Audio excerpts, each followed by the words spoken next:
තෙරුවන් සරණයි.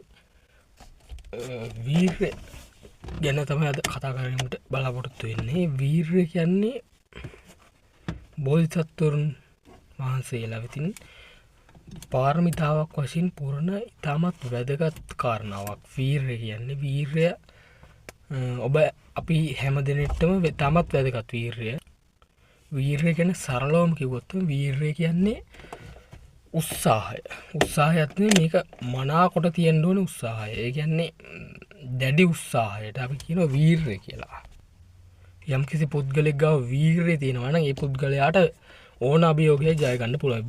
කරන්න බැරි දෙයක් නෑ මේ ලෝකේ. ඕන කෙනෙක්ට මේ ලෝකේ වීරය තියෙනවා නම් කරන්න බැරි දෙයක් නෑ. වීරය කියන්නේ ඒ තරම් වැදගත් දෙයක්. ඉතින් මම ඔයාලට මේ ජීවිතයේ සිතුවිල්ලක් වැඩසටහන තුරින් අද මම කියන්නේ ඔයගොල්ලත් වීරය හදාගන්න කියලා. වීරය ඉතාමත් වැදගත් කාරණයක්.